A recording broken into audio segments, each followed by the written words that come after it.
little.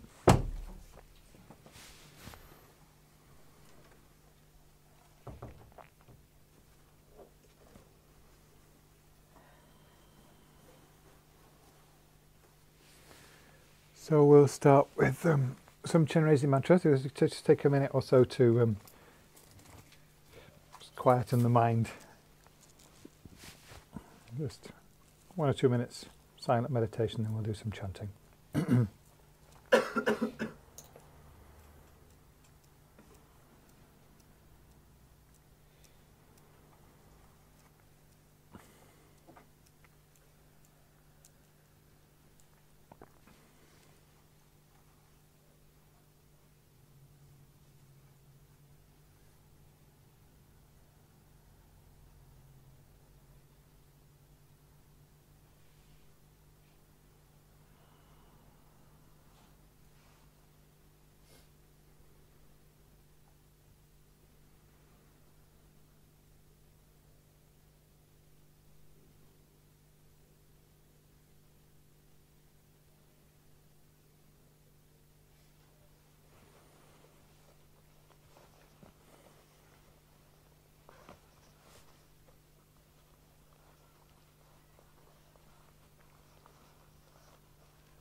Om Mani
pe me hum. Om mani pe me hum. Om mani pe me hum.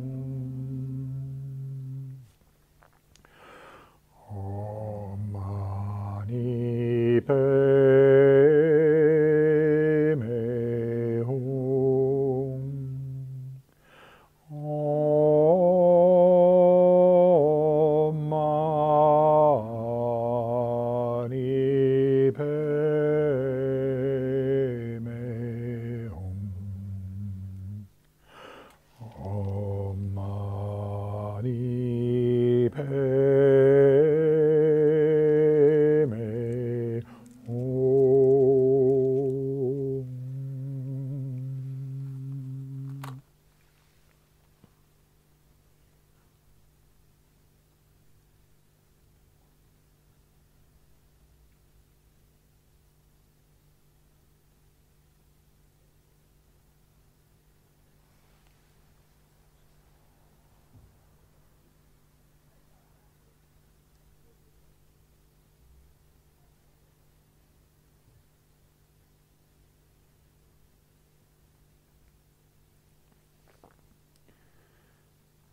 Our life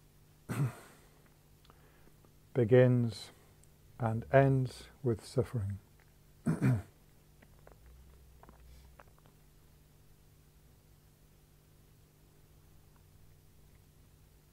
When we come into this world, our first act is a cry of pain.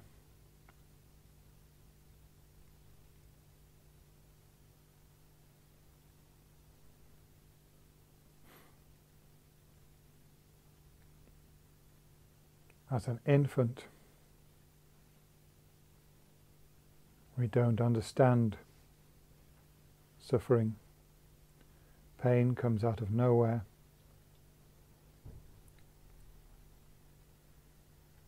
And we can't alleviate it. So we spend half our time crying.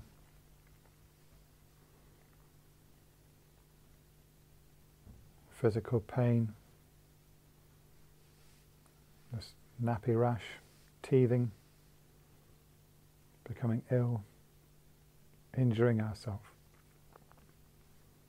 Mental pain, anguish. Our parents leave us alone and we're terrified. We want something and we can't have it.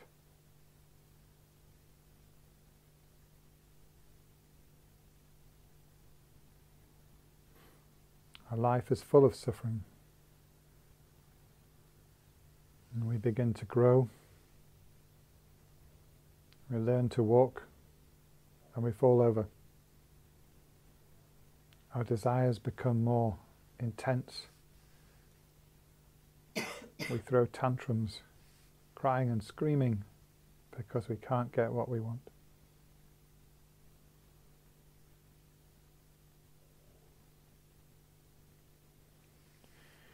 Soon we have to go to school. Terrifying.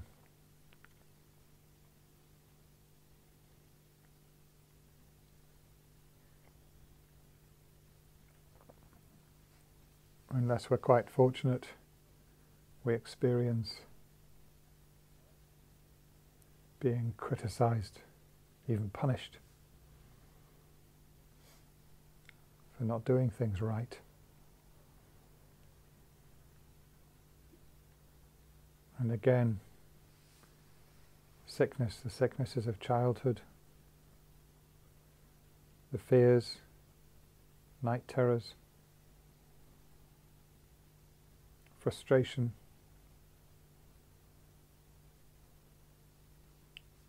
being small and powerless.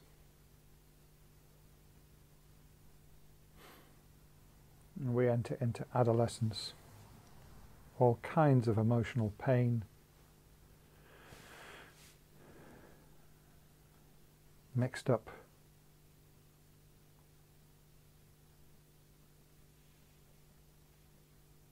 Enormous amount of depression in adolescence and painful emotion. We become an adult.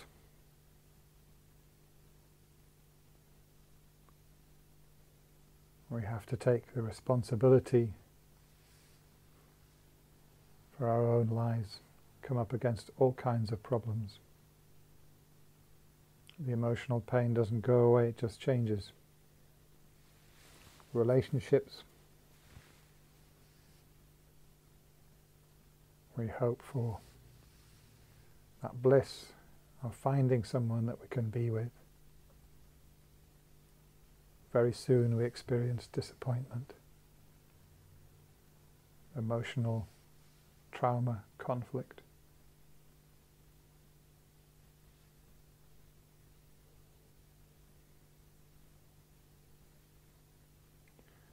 Our great ambitions and plans for our life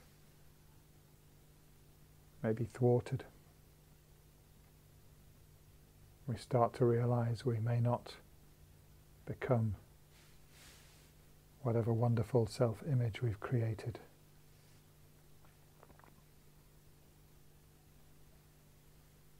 We go on through life. We experience all kinds of suffering, financial anxiety, marital problems, perhaps serious illness for ourselves, or our wife or husband or our children, and then that shattering moment when we lose someone dear and close to us. As we go on through life, these become more frequent.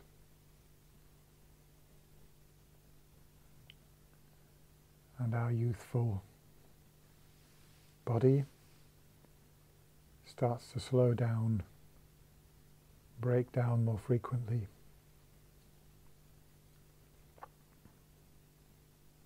We start to lose our powers, our physical strength and health,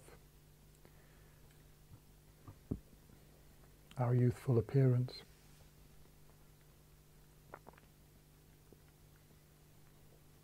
Death begins to loom on the horizon.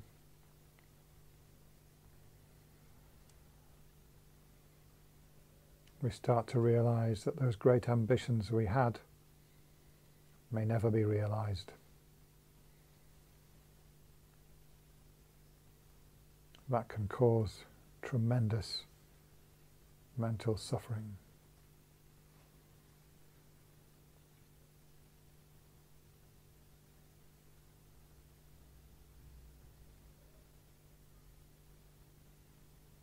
Those who are our loved ones, our dear friends, become gradually fewer. Our body starts to deteriorate more quickly. We experience more and more true physical pain, increasing powerlessness. Our mental faculties perhaps begin to fade. Death is staring us in the face.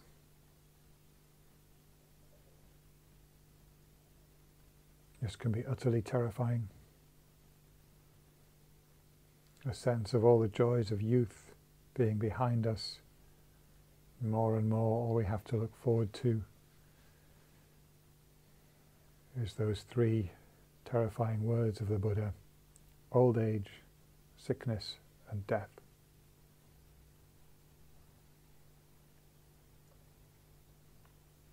Finally, that moment comes.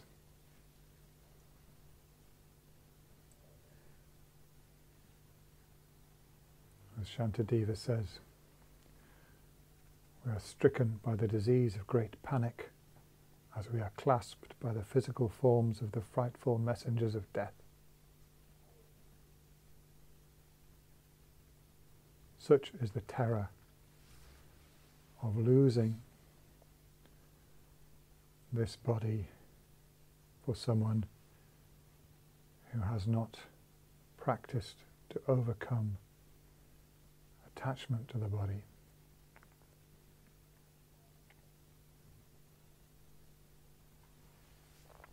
But at least then our suffering will be over. Or is it?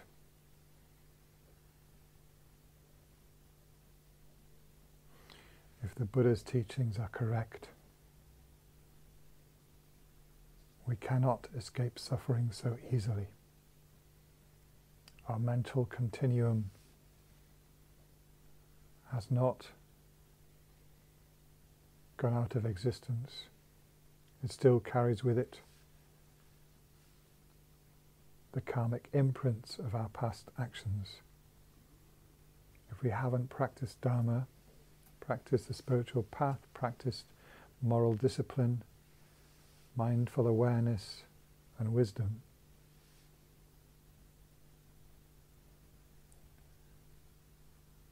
any negative actions we've committed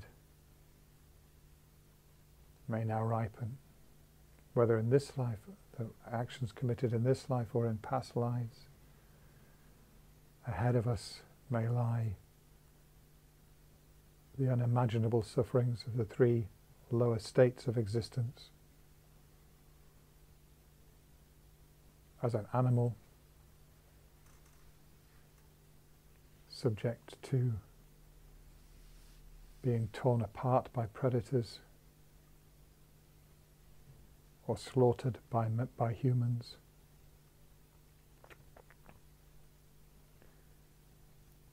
As a hungry ghost, suffering the torments of intense hunger and thirst and deprivation for hundreds of years. Or as a hell being, experiencing continual torture for aeons. Even in the three higher states, the human realm, we've already looked at those sufferings. Even in the realm of the gods, the illusory happiness there lasts for a long time, and then our suffering is even more intense as we lose that great bliss and powers that we had as one of the devas. And we see through our clairvoyant powers, we see the dreadful suffering that is ahead as we fall back to the lower realms.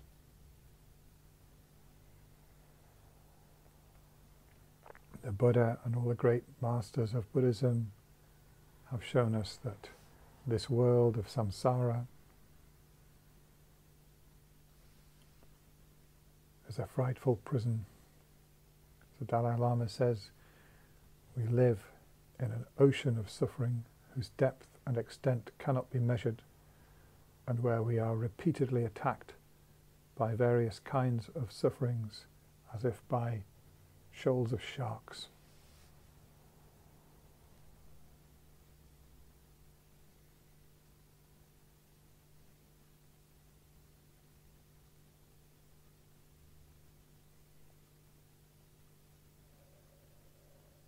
The Buddha did not teach the noble truth of suffering in order to make us depressed and gloomy. There would have been no point in rehearsing these horrors except for the fact that there is a way out. In order to actualize that path that leads to the complete cessation of suffering, we need to fully internalize and integrate the depth and full extent of the truth of suffering. Because samsara, as it is said, is like honey smeared on a razor's edge. These samsaric pleasures seduce us and lull us to sleep, lead us away from the true path, if we do not become fully aware of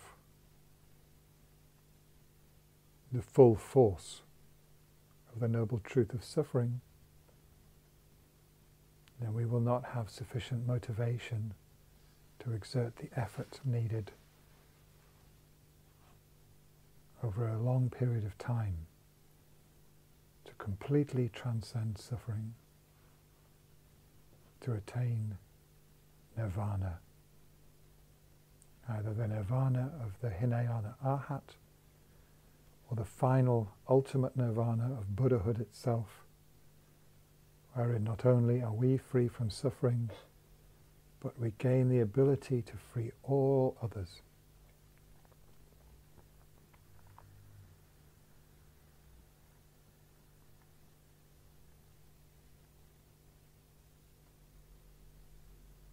So we need to meditate on suffering, not out of masochism, but in order to develop that strong determination and motivation to follow the spiritual path to its ultimate end.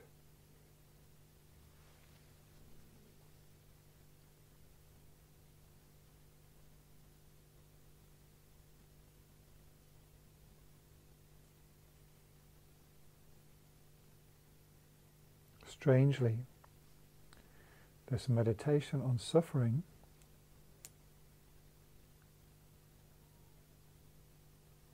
as long as we bear in mind the third and fourth noble truth, can lead to a serene state of mind, the acceptance of the reality of how things are. If there is suffering, it has a cause. The cause is within our own mind, and it can be overcome so that we can become totally free from suffering, and we can gain the ability to free others by following the spiritual path.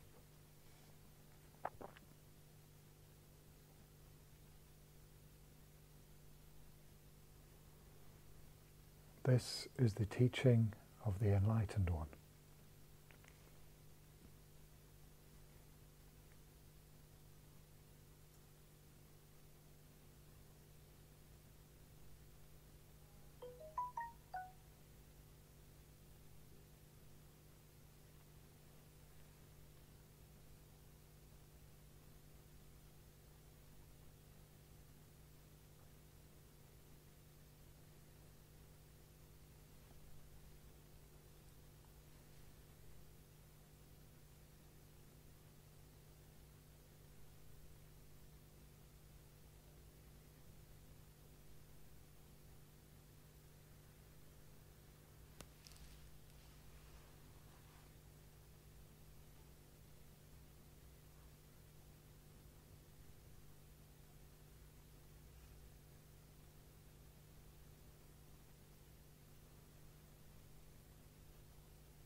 Hope that wasn't too heavy. Quite heavy, wasn't it? But it is. That's how it is.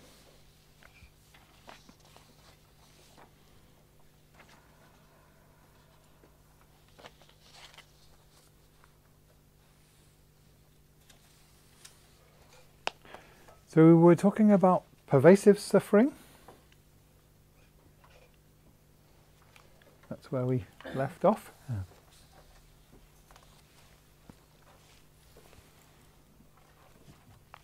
Maybe that meditation gives a bit more of an idea. And you know, as I said, it's, people might find it very strange to do that kind of meditation. Why on earth would you do a meditation like that?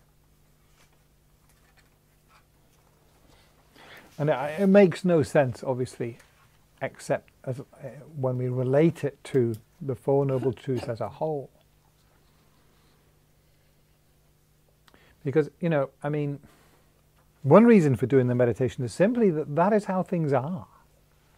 This is, you know, I mean, of course there are other types of experience. I've just concentrated on the negative, if you like, but at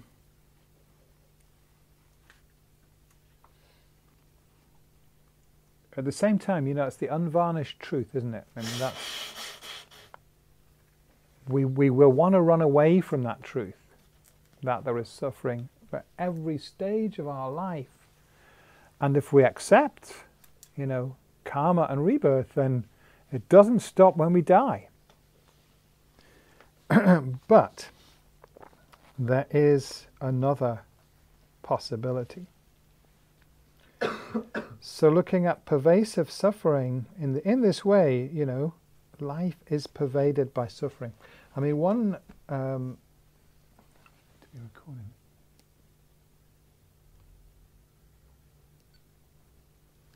So one great Lama, I think it was maybe Geshe Dargye, I'm not sure, I think it was him, expressed it very vividly, you know, talking about, and I'm going to move on to, I'll come back to this actually in a moment in relation to the next topic, so I'll come back to that one, but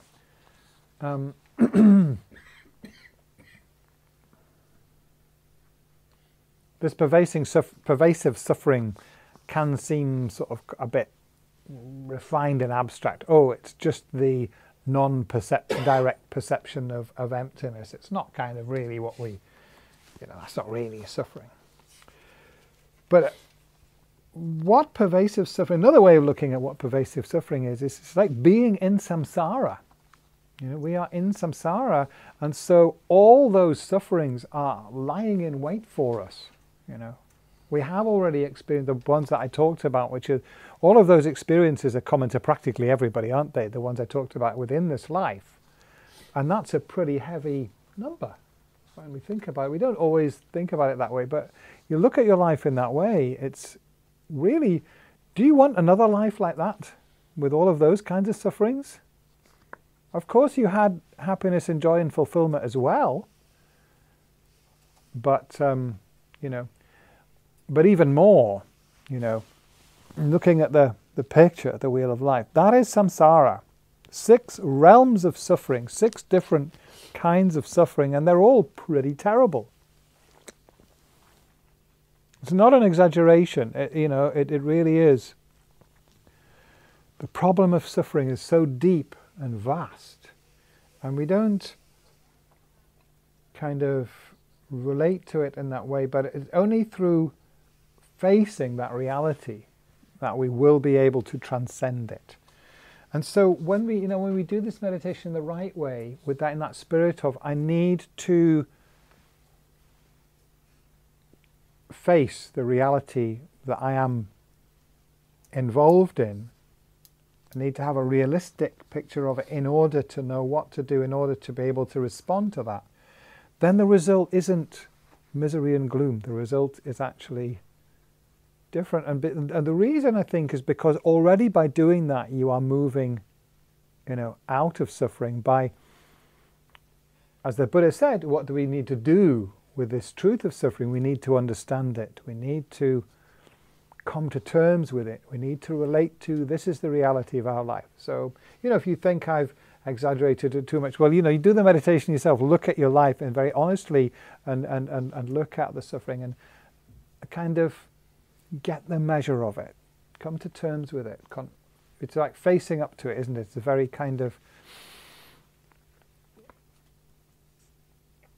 somehow is about being spiritually grown up.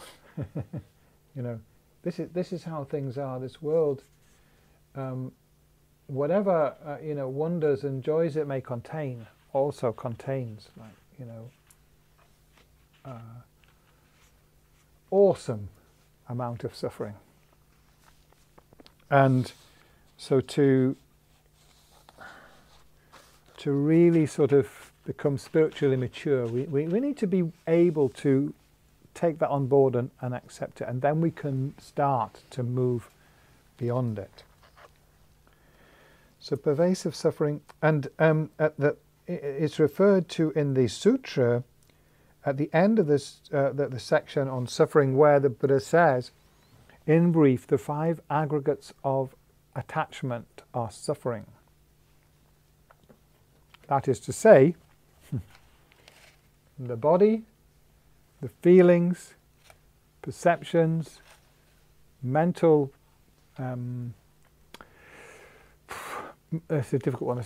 They're usually translated compositional factors. They're not very illuminating, but they're kind of, they are things like the mental factors, intention, awareness, so on, the kind of states of consciousness and so on, and the consciousness itself, awareness, is the 5 aggregates. Yeah. The 5 aggregates of attachments themselves, which is what you are. Yeah. You are the collection of those 5 aggregates.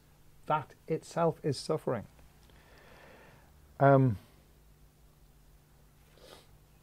Important that it's qualified by the 5 aggregates of attachment. So here, as I said, there's a slight difference between the Theravada and Mahayana interpretation, which is mentioned by Geshe-tashi. So the fact that those aggregates are impermanent, for instance, in Theravada they say, well, that is dukkha, that's suffering, that the very fact that they're impermanent. The Mahayana says, no, the impermanence itself is not the problem. The problem is, grasping to what is impermanent as if it is permanent. So it's our mental attitude to it. That is the problem.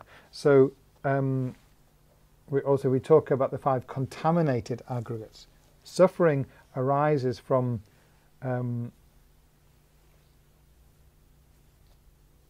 contaminated aggregates and contaminated karma, isn't it?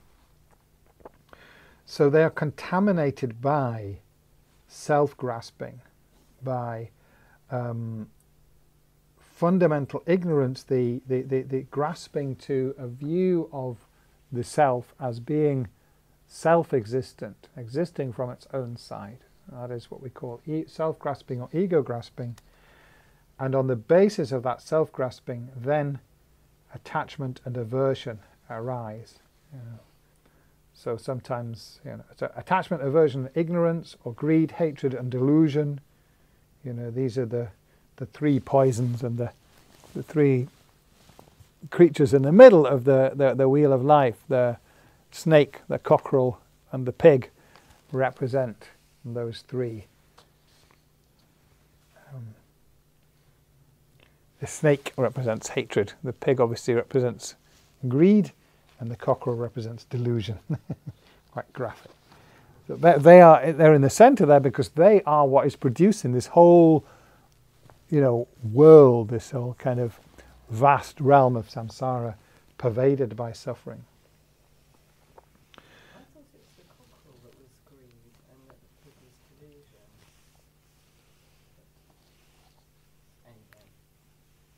Okay. I'm not sure.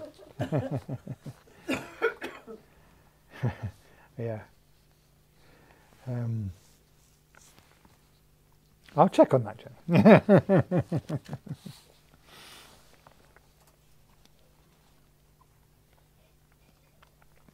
But the point is there, that it is the, you know, these 5 aggregates that I have now are in the nature of suffering because those delusions, the ignorance, attachment and aversion are ever present within those 5 aggregates. Okay, so until I can free myself from them, these 5 aggregates are always going to experience suffering.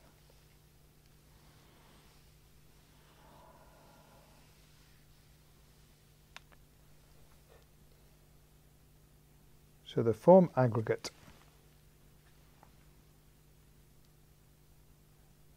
the body, as I was going to say, it's about Geshe Dargye that it's a very graphic statement that he made. It's to say, you know, our body is like a wound, and that really struck home to me. It's like, yeah, what is a wound? A wound is just, you know, a part of the inside of our body that is not being hidden away anymore, isn't it? You know, like inside, it's all like that. That's what our body is like. So of course, you know, it's a continual basis for suffering. Our body is always there. You know, that vulnerability. That vulnerability means being able to be wounded. It's in the very nature of this human body, isn't it? You know, so you can see that because of that, there's always like a background of fear, isn't there? Unless we can overcome, we can transcend attachment to the body, we live within a state of fear. All kinds of things that we are afraid of that could happen to us.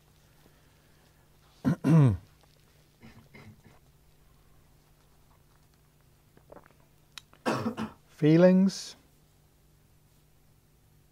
Again, you know, there are a lot of kinds of feelings that we don't want to experience, that we are not in control to be able to experience them or not, because we are, you know, we have not transcended the 3 poisons of ignorance, attachment and hatred.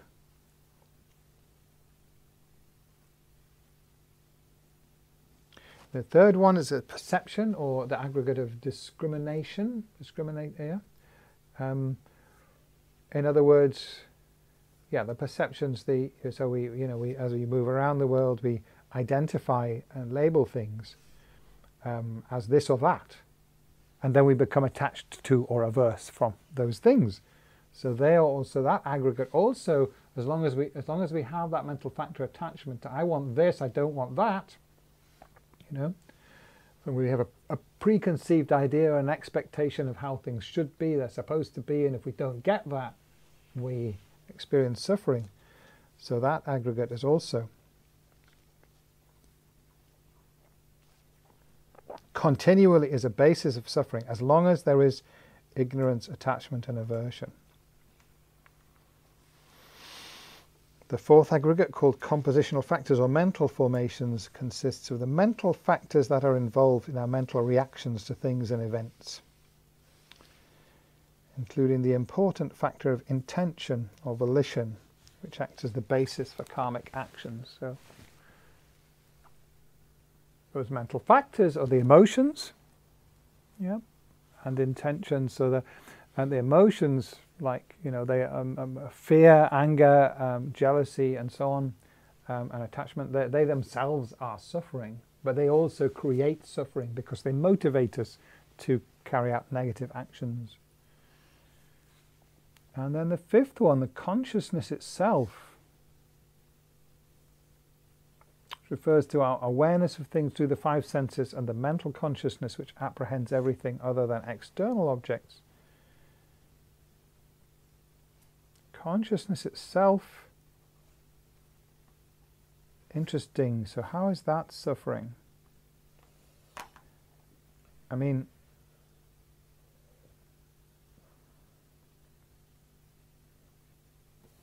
all of those other the levels of suffering, it is the mental consciousness that experiences that suffering, actually. Yeah. So it's the most fundamental thing. When we practice the path and when we, you know, attain the direct realization of emptiness, we are transforming that aggregate of consciousness primarily.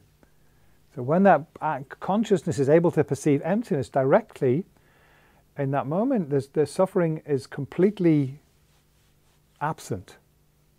So initially, you go in and out of that, but at the higher stages of the path, the aggregate of consciousness has been transformed to the point where whatever happens to you, you are serene. You're not affected, not, these changing circumstances and appearances that come and go no longer cause you that anguish and grief and fear and pain. So this is okay. This is how the five aggregates, I'm talking about how the five aggregates, five contaminated aggregates, very important, contaminated aggregates are suffering in that way. What about positive mental factors? Are they suffering as well, in a subtle level? Yes, if we have not yet attained the path of seeing, then any positive mental factor is involved with and accompanied by self-grasping. So, right. which itself is maybe a subtle form of suffering. Yes, that's right. Okay. So it's only we have pure karma when we kind of. There is pure karma before the path of seeing, isn't there? That's true. Slightly technical, but basically, I think that's the answer. Right. Yeah. Okay. As the consciousness being suffering, does that relate back to what? It's not consciousness as such, but yeah. when it is still contaminated by self-grasping, it is suffering. Self-grasping. Does that relate to what it says in the sutra, where the Buddha talks about as craving for self-annihilation? If the consciousness is painful.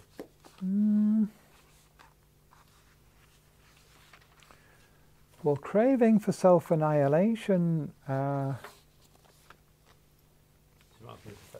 Thanatos idea in Freud. Yeah. Absolutely. The death wish. Yeah. In Freud, he says, it's because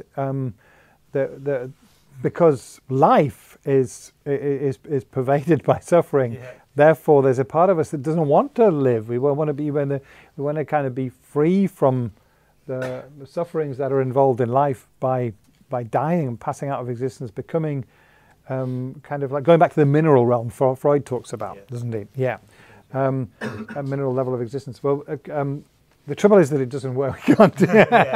I mean, of course, Freud was a materialist, so he thought, when we die, that's the end of everything, and that we are back to the mineral level. But from a Buddhist point of view, that's not the case. So that, when people become suicidally depressed and kill themselves, unfortunately, as well as all the other negative consequences that happen for other people, they themselves don't achieve the result that they want.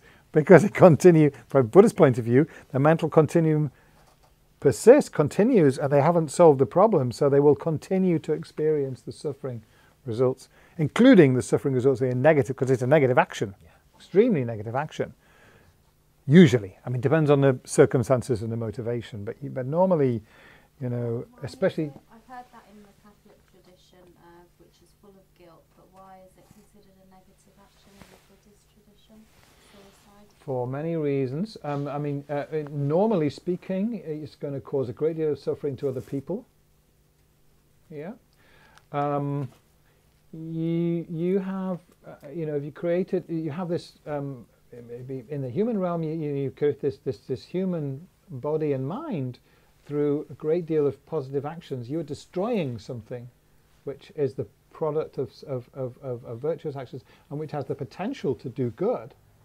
Okay, you're destroying that. It's particularly negative if you're a Dharma practitioner. If you're a Tantric practitioner, it's the worst thing you can possibly do. Because as a Tantric practitioner, you regard your human body and aggregates as the body and mind as the body and mind of a Buddha. So when you commit suicide, the karma is the same as killing a Buddha. We don't want to do that. Pretty drastic, isn't it? Yeah. So Thoughts I don't. I haven't actually been asked that question before. I don't really need to think about it. I mean, I think there are a lot of reasons why it is a very negative action. Partly because, from Buddhist point of view, any action that's motivated by delusion, is negative, and suicide usually. I mean, there are exceptional cases, where it depends on circumstances. So if somebody is suffering extreme, intense, continuous physical pain, and I don't agree with it. Some Buddhists, and along with some Catholics and others, say even in those circumstances it would be absolutely wrong for that person to be allowed to take their own life, or to have someone else help them take their life. I don't accept that view. I think I remember reading that it's a negative action because it's an act of killing, but not as An act of severe as killing. some acts of killing, because you can't rejoice in the effects. So you're no longer there. This is quite, Well, I don't know about that. like this Yeah. has always brought up things in my mind, especially like because for however long I always believed in euthanasia, Yeah. thinking, we put animals down and, humans should have a right and that, and then you become a Buddhist and then there's all you meet the Dharma, and then there's Yeah, I like it's not okay as an easy way out. It doesn't work. It's Yeah. not realistic. From Buddhist point of view, that's like, and I think not from the Buddhist point of view as well. Like, very often people are not considering fully how it's going to affect others. That's a big part of I'm it. not saying it's a good idea. I just didn't. No, it's a very good question, Rosa. It's a negative action, Yeah. and I was wondering. I mean, I know it's a precious human life, but Yeah. it's not the same killing yourself as killing somebody else, to my mind, and so that's why the question of why is it a negative action came up for me, but. No, it's a very good question. Something to think about. Yeah. It's interesting if we're querying around like manifest physical pain, Yeah. but we have a lot of chronic mental. Yes. Is that different? It's more obvious there. It's more obvious with the mental pain that it's no way out, is it? Because if you think about, if the mind continues, It's less obvious to others that you're in pain, I suppose, if you have that. I yeah. don't know, I was just But thinking- the pain is less obvious. But it's very obvious with mental pain that suicide is not a solution, because clearly, from a Buddhist point of view, that mental pain is not going to be solved. It's going to continue. It's going to come back. Physical pain, though, but Pardon? Is the physical pain, so we're saying that that's solved, but the mental pain. I is don't not know solved? if it's solved. I don't know. I think your karma still has to be reconciled, doesn't it? Yeah. Yeah, you're experiencing that. There's a karmic reason why you're experiencing that physical pain.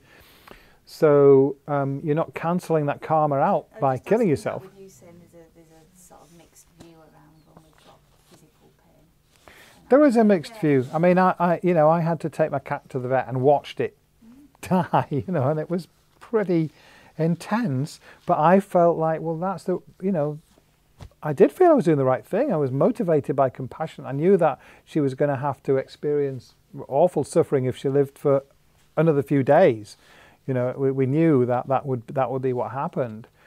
I think, of course, what happens through the death process is dependent on the nature of the death process itself as well. So she was dying, I was there with, sort of doing prayers and with love and compassion towards her. The vet had that. So she's died in a way in a more peaceful situation than if she had to just go through the agony of whatever, the cancer was going to do to her. So I feel like, as far as anything I know or understand, I did the right thing. And, dying in that way is likely to, as a result in a better rebirth than dying in agony. I don't know. I mean, since I don't have clairvoyance, I don't know where she went, what happened, But it felt very clear to me in my heart that was the right thing. And I don't know what else we can, rely on there. So if somebody does it themselves, if that's the situation, they're going to die, they're in terrible pain, and They feel, well, I want to die as peacefully as I can now, rather than live on another few months just experiencing agony. What benefit is that to anybody else? What benefit is it even to your relatives who have to just, be there and watch you going through that horrific experience and the grief and pain that it causes them, rather than be able to be with you, say, okay, well, you've chosen to go, say your goodbyes. Do you know what I mean? I feel that, so what I can say very clearly is with Buddhism, that we don't view things in a way that's like a moral absolute. And some traditions do that, and they say, well, this is it, black or white, you cannot ever do this and it's always wrong. Buddhism says it's all dependent arising, it's all kind of, causes and conditions. In the individual case, there's no really way you can generalize about it. So you kind of have to trust your instinct in your heart about what's the right thing to do in a situation like that. That's my view, and I think, definitely what I can say is Buddhism doesn't view those kind of moral decisions from an absolute black or white, right or wrong point of view. It's about what, and it's very much about the motivation. So if the motivation is from compassion, then that's the main thing. But of course, compassion has to be also combined with wisdom. So we have to do the best we can to try to understand what might be the consequence, but we don't really always know. So we just have to do our best. I just want to say as well, like when we say negative action, suicide's negative action, it's negative because it's the cause of suffering. It's not negative. It's not like a value judgment we're putting on it, which I think is right. Yeah, that's what I was saying. Yeah, it's about exactly. Not saying it's a sin. Another way of saying the same thing. No, that's right. Because what does that really mean? It just serves a command of one heart. Yeah. So if arbitrary.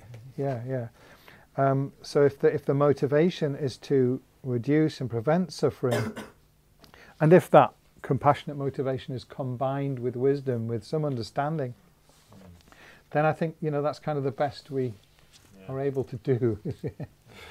For a tantric practitioner, you'd just be conscious to the death process anyway, and you wouldn't. You might have to do that. The Dalai Lama said there was one person, apparently, who was, he was practicing the tantric path, and he'd heard that to be able to practice the sort of completion level of tantra, you need to have like a youthful body is much better than an older body, because you have to control the subtle energy system of the body. It's very difficult to do that if you start when you're quite old. And this person apparently hanged himself because I'm too old. I need to die, get reborn, and then I can have a youthful body so I can practice tantra so I can get enlightened. He didn't give a judgment about whether that was okay or not, but he just kind of mentioned it. But I suppose the motivation is good. Might be some delusion, might be some confusion there, and maybe there was a bad result of that. But hopefully, if the motivation was, genuinely that, maybe. I don't know. Say he has faith there. Yeah.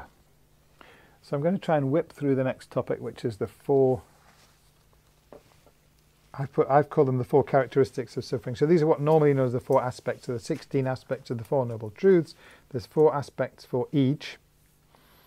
And here the four aspects of suffering are impermanence.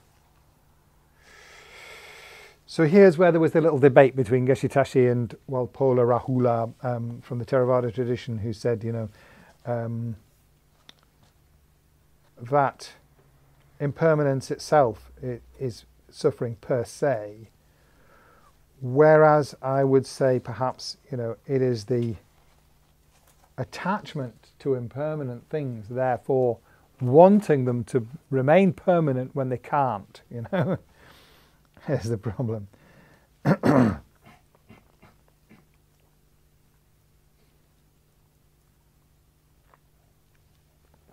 So even though we may know very clearly that the things that we're attached to are impermanent, our house, our car, our wife, our child, they're all going to come to an end eventually. But nevertheless, We're grief-stricken when that happens because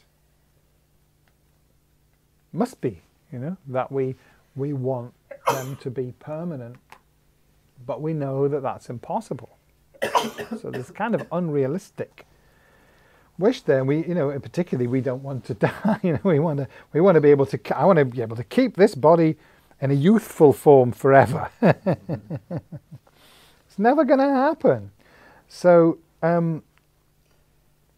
that's not that necessarily, though, that having a body is suffering, because if I can accept this body is going to go through changes, it's going to get old, it's going to, eventually it's going to disintegrate, and I'm going to go somewhere else, I'm going to leave it behind. There is that possibility, although sometimes, it may seem like, well, that's impossible. How could I not be attached to my body? How could I kind of serenely and calmly let it go and go to the next life? Well, people do. Many people attain that level of, shall we say, detachment from their own body. So it should be possible to, attain a level of detachment from someone else's body. I remember when my father died, and I experienced grief and upset.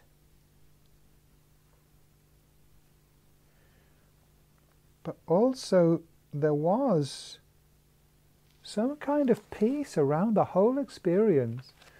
I think, I had sort of, as most men usually do, I had a kind of stormy relationship with my father at different times in my life, but towards the end of his life, I felt I had really kind of made a very deep connection with my dad, and in the last year especially, I got really very close to him. I was very upset when I found that he was dying, and very upset when he died. But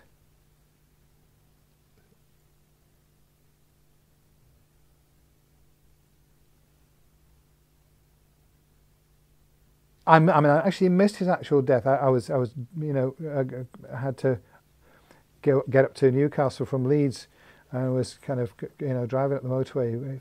Quick, I wasn't driving. It would have been very unsafe for me to be driving. Somebody else was driving me, try and get there in time to see him before he died, and I missed it, as it was very quick. And came into the ward where he was, and I was very keenly aware of his presence there. He had died. I knew he was there. And that it was okay. Somehow. I've had that experience more than once with other people who have died. So yes, acceptance of death is possible. If we can accept death, I guess we can accept nearly anything. That is possible. What about, like, if you accept it? Yeah. I don't know this because I'm personal, but so like, can people accept death and stuff, and like people die who are close to it, and then can they still cry? Yes. Yes. So you can still be upset and cry, Yeah. but you're still accepting it. Yeah. I'm just wondering. There's a story told about Marpa, one of the great Tibetan masters, the guru of Milarepa, that his mother died, and he was in floods of tears, and his disciples were saying, "Master, what's the matter? This is samsara, Why are you, so upset?" And Marpa said, "Samsara, this is super samsara." He was able to, experience that grief and accept the grief as part of, so it's kind of paradoxical. It's like it was and was not suffering, because Marpa was an enlightened being, but that didn't mean that he didn't have that close bond with his mother, who he's close to, that he experienced the grief very deeply, but with complete acceptance. Acceptance is kind of, in a way, the key to the whole thing, I think. I think it's those words, David, as well. You use the word detachment. Yeah. Acceptance. Yeah. And non-attachment. Yeah. It's really clear, isn't it, about Yeah. what those mean to you. Because Yes, that's right, attachment Lindsay. Can have Yeah, it can. caring side. Yeah, it Let's can see, switch but it. there is a callous form of detachment, That's which, as it. you say, is indifference. Yeah. But that's not what we're talking about here.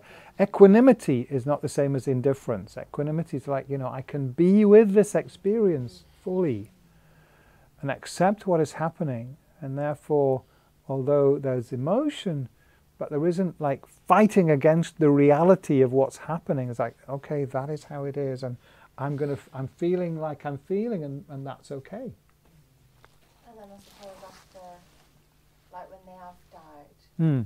some people like just can't get over it, can they? No. So yeah, I suppose, like you say. Yeah. feeling it I mean, that was 20 years ago. I've still got my dad's portrait, in the room where I work, and I always look up at it from time to time. Hi, Dad, Yeah. So that's the first characteristic, is impermanence, and that's one to think about a lot. Second characteristic, believe it or not, suffering. It's a characteristic of suffering.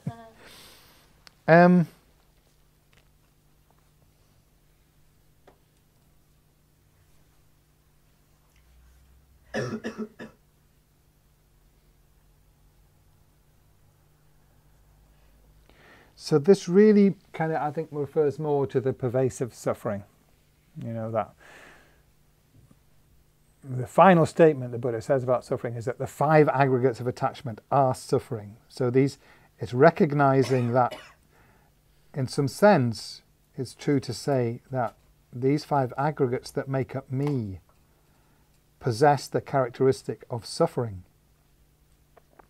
So it's not that the 5 aggregates are nothing but suffering, but that they are dukkha.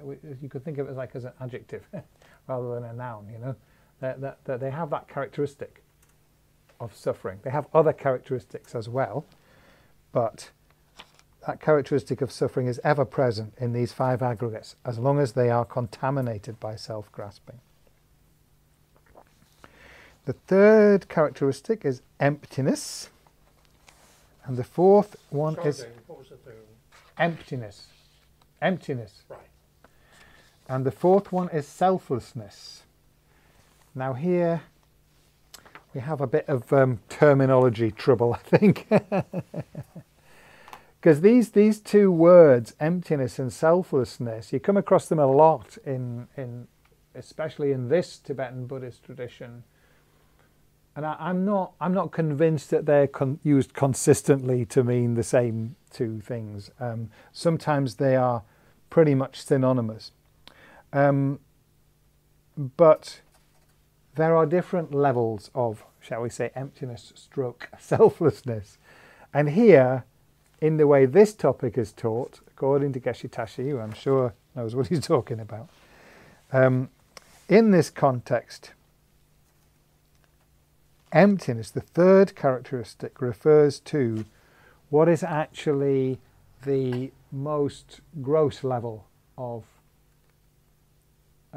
emptiness. So there are more and more subtle or more and more gross levels of emptiness or selflessness. Okay, so the most gross level is, and so really that refers to like a gross level of ignorance, actually. So the emptiness is the opposite of the ignorance, right? The wisdom of emptiness is the opposite of the ignorance. So the ignorance, the mental factor of mistaken view, that is the coarsest or grossest level, is thinking, the view that the self is independent, permanent, partless and independent. It's like this separate being that is the I, that is separate from the mind and body, if you like.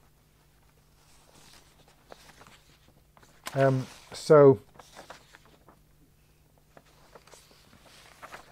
when you say you use emptiness, here in this it context, means according to Geshe Tashi, it means the absence of an independently existing, permanent, partless self. Okay. regarding to people. Pardon? Regarding to people, or Yes, I think this one is really just relates to the personal level, not the level of phenomena. Yeah, there is emptiness of persons and emptiness of phenomena generally, but here this is an emptiness of persons we're talking about, so that meaning that there is no person, I, who is separate and independent from the five aggregates. Okay. Is this a Vaibhashika interpretation? The Vaibhashika hold that that's the subtle selflessness. Yeah, there's no other form of selflessness, whereas the other schools have more subtle forms. Yeah. So it's alleged to be the view of the non-Buddhist schools, the Samkhya and so on, that they hold that there is this permanent, partless, independent self, the Atman, and the Buddhists say no, there's no such thing.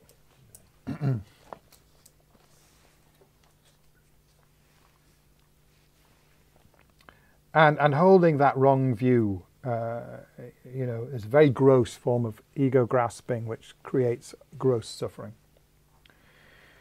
And then the selflessness is the more subtle, or the opposite of the subtle wrong view.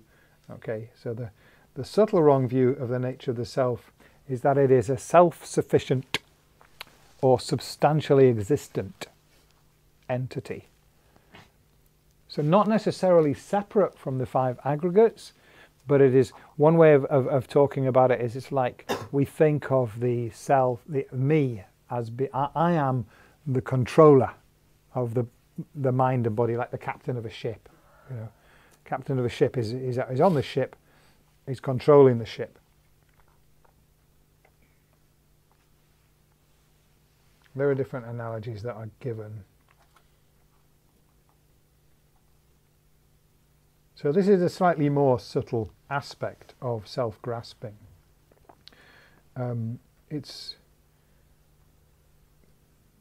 doesn't produce such gross, intense suffering, but it's more difficult to get rid of because it's more subtle.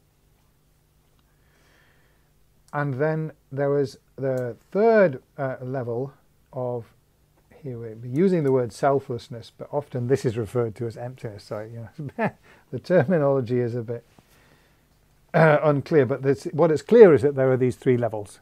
Yeah, grasping to a self that is permanent, partless, and independent. Which is number 3. The first one.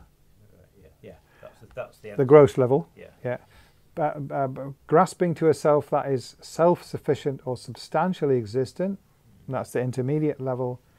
And then grasping to a self that is inherently existent. So what does that mean? So the reality on this view, and this is the Prasangika Madhyamika view, supposedly the highest school of philosophy in Tibetan tradition anyway. What it's negating is that the self exists from its own side. The I, whatever it is, exists from its own side, in its own right. In other words, not depending on being mentally imputed or labelled by the mind. So the correct view, according to Prasangika Madhyamika, is that there are just these five aggregates, and then we label that collection of five aggregates as a person. And there's no more to the existence of the person than that labeling. Okay. Now these three levels of emptiness or selflessness we'll go into in a lot of detail in the next module, so I'm not going to say any more about them right now. I did say to Roy that we would finish at 10 past. We're not quite finished yet, but I think I'm going to hold over the rest until the next weekend, because I don't want people to have to miss part of it. So I'm sorry that we don't have time for Q&A here, but we have time for a brief dedication.